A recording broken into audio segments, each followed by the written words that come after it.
Hi, everybody.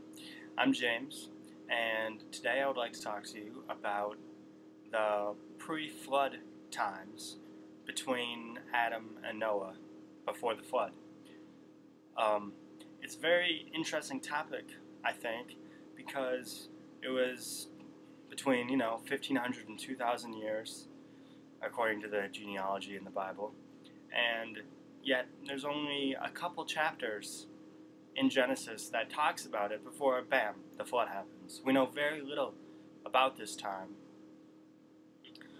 First, let's go over what we do know about the pre-flood. In Genesis 4:17, we have Cain, who's cast out, and he builds a city. Um, and I think that is pretty ridiculous that one man is building an entire city. In Genesis 4:21, we have the first musician playing harps and flutes. In the next couple chapters or verses, Genesis 4:22, we have some man making tools out of bronze and iron, which I think is very interesting. And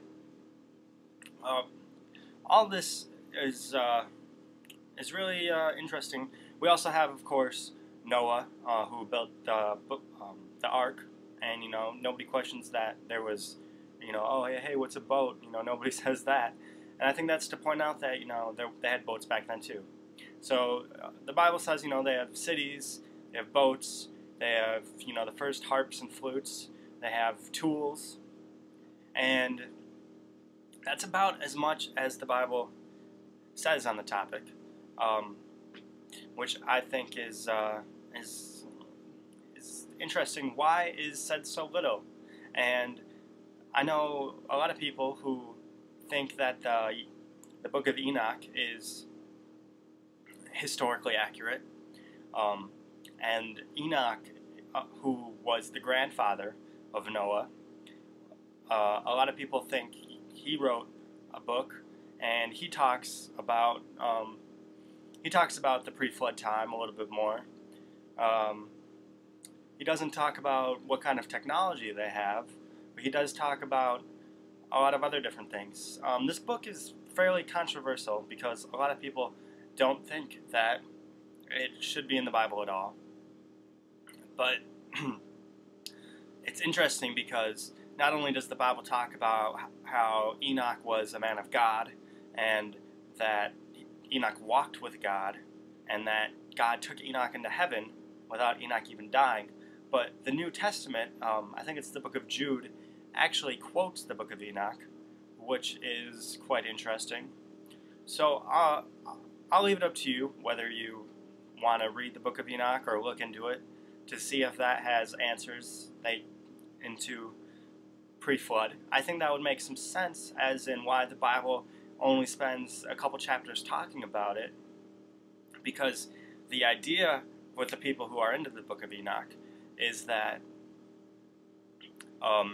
Noah would have taken it on the flood, or he just would have had the stories in his head from from his father telling him the stories or whoever, and that it would be common knowledge when the Bible was written that they wouldn't need to have included it because it was just a book everybody had back then, and that's why they were quoting it. And that is what a lot of people think that about the people who support the Book of Enoch.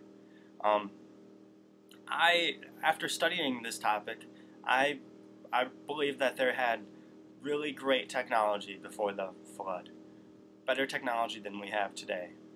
A lot of people find this hard to believe, but when I look at the people living to be over 900 years old, I don't see how they cannot have great technology. I mean, if we had Thomas Edison and Sir Isaac Newton, Benjamin Franklin living to be 900 years old, they would be making some great stuff today. And they talk about how people were multiplying and filling up the earth in Genesis, and just think of how many kids you could have if you lived to be 900. There must have been I, I have no idea how many people there were. We can only guess. But with that many people living to be that long and all sharing each other's ideas, having one language to all share each other's ideas, I can only assume that they had some great technology. One example of this would be the Crystal Skulls, and the people who have no idea what I'm talking about here, it's not just from an Indiana Jones movie. There are actual crystal skulls that have been found. The most puzzling part about these crystal skulls is that today we don't have any technology to form crystal, to shape it, to make a crystal skull. We could not make a crystal skull today. Our modern technology, nowhere near doing that. Just that part by itself leads non-Christians who look at these crystal skulls to think that they came from aliens. And we know as Christians that aliens can't exist. I'm going to make a video about this, the whole alien topic, but I'm not going to talk anymore about that right now.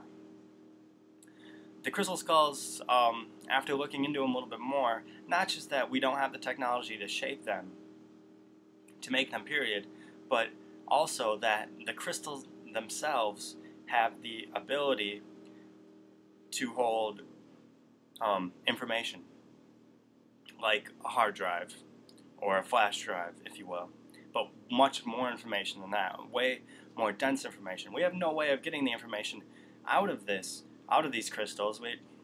The technology is way, way beyond us. But I think there has to be some explanation for these crystal skulls, and that just highly advanced old technology, or old civilizations with high technology, really points to this. A lot of people who watch this show, Ancient Aliens, I haven't really seen any of it myself, but they have a lot of archaeological evidence pointing to ancient technologies, and they have a lot of carvings of ancient astronauts, that kind of thing. They have carvings of people looking into telescopes, and that, I think, all comes down to, I think that the technology in Noah's time and Enoch's time was far greater than the technology we have today.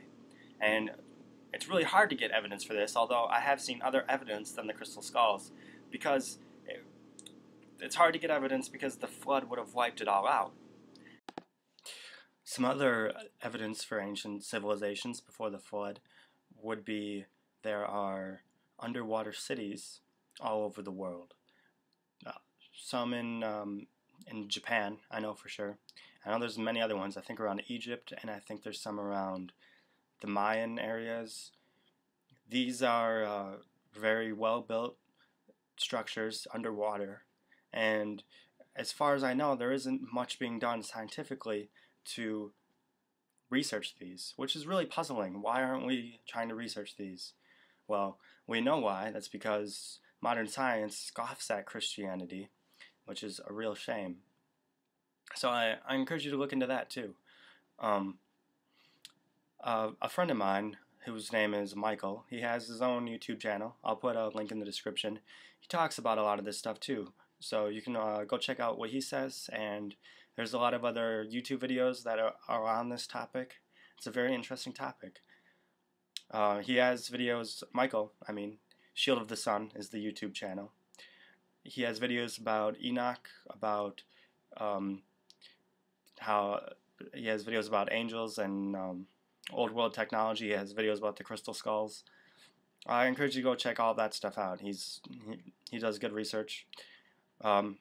So, I want to hear what you guys think about all this kind of stuff, and if you've done any kind of research on this, so let me know in the comments, and I'll be very interested to hear about all that kind of stuff. Have a good day, and I hope you enjoyed the video.